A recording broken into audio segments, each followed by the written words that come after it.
Xavi, bona tarda, felicitats per la victòria.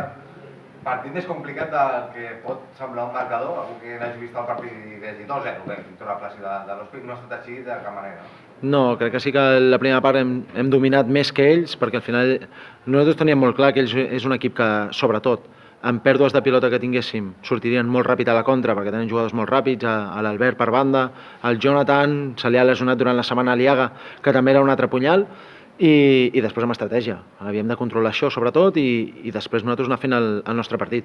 Així ha estat la primera part, i la segona part sí que és cert que no hem sapigut jugar del tot bé. Hem començat a buscar massa el passe llarg, se'ns ha complicat, al final hi ha masses pèrdues, fas que l'equip contrari es creixi també, però bueno, al final ja sabíem, perquè el que va veure la primera volta també el partit, sí, 0-5 guanyem, però sabem que el mercat només començar, que l'equip li va costar, i sí que és cert que a la segona part va marcar 2 gols molt ràpids, i després sí que va ser una victòria plàcida, però teníem molt clar que seria un equip que vindria aquí a córrer, a treballar, a estar molt junts, perquè havien treballat això durant la setmana i a sortir a les contres, i teníem clar que avui era important, que avui havíem de treure els 3 punts sí o sí, perquè hi havia rivals directes que s'enfrontaven entre ells, que ahir va punxar també al final va empatar el Sant Andreu contra la Pobla, i nosaltres havíem de, sobretot, treure els 3 avui per anar tranquils, estar a més 4 com a mínim del 5è classificat, que és l'objectiu. Quin per què li trobes? El rendiment o el joc de la primera part de la segona meitat? On està el kit d'aquesta baixada una mica del joc, de nivell? Bueno, sobretot perquè comences a jugar una mica més llarg, que no has de jugar. És cert que el camp no està bé, que és cert que el vent influïa, però hem de tenir una mica més de personalitat i de jugar per terra. Al final, si jugues per terra, el vent influeix una mica menys, i ens havíem d'ofer una mica millor els interiors, oferir-se tant a laterals, que els teníem molt alts, com a centrals, i teníem molt clar que ells ens deixarien sortir per fora, i després nosaltres de fora podíem ficar la pilota dins per fer aquest últim passe tant amb Cristian Alfonso, tant amb Canario, per fer l'últim passe a Manzi. Avui havíem col·locat molta gent per dins a la segona línia per tenir això, sobretot possessió de pilota i aquest últim passe bo. L'actuació arbitral, bastant polèmica, accions difícils de veure, Pequillas també al final, una llàstima que entra i surt.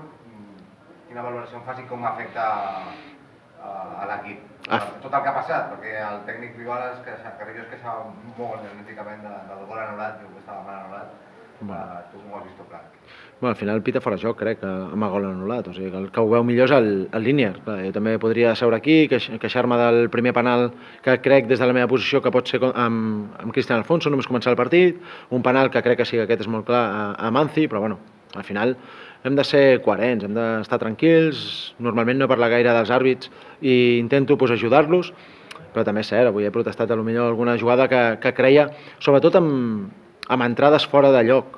Hi ha hagut una entrada, sobretot a Ripoll, quasi al final del partit, que l'han caçat, i crec que havia de veure alguna més potser que una groga, una a Ñoño que al final del partit que no treu ni targeta, quan també crec que és almenys targeta, que hagués estat també la segona. Bueno, però al final l'àrbit també intervé amb el joc, perquè a vegades ho fa bé, però a vegades també s'equivoquen. Són humans i hem d'estar tranquils amb ells. Ho parlem cada setmana gairebé. Una altra vegada, aquesta jornada s'han afavorit els resultats. Fa 2 setmanes estàvem fora de playoff, ara tenim un avantatge per darrere, a falta del que faci l'escó. Us fa anar una mica més tranquils, entre cometes sempre, al camp del Terrassa la setmana que ve. Home, és cert que et fa anar una mica més tranquil, però també és cert que has d'anar allà, intentar treure els punts, sobretot perquè al final és un rival directe, perquè has de guanyar-li el gol a Baraix, perquè no se sap, però potser el normal és que les últimes jornades també es jugui molt amb el tema del gol a Baraix, i nosaltres hem d'anar amb la tranquil·litat que hem fet els deures aquestes 2 setmanes, que hem començat bé l'any, que al final els resultats estan sortint, i hem d'estar tranquils. Tothom passa per batxes. Nosaltres vam passar un batxe molt dolent abans de Nadal, que la gent es posava nerviosa. Al final és tranquil·litat, perquè la Lliga és molt llarga. El Sant Andreu va acabar molt bé l'any, ara ha començat sense puntuar de 3 en 3, i ha passat d'estar dalt de tot a quasi sortir al playoff. Bueno, hem de tenir tranquil·litat, que és molt llarg, i tornarà segurament a passar una fase dolenta, ojalà que no, però segurament sí, i segur que d'aquí poc algun altre equip també la passa. Sí? Sí.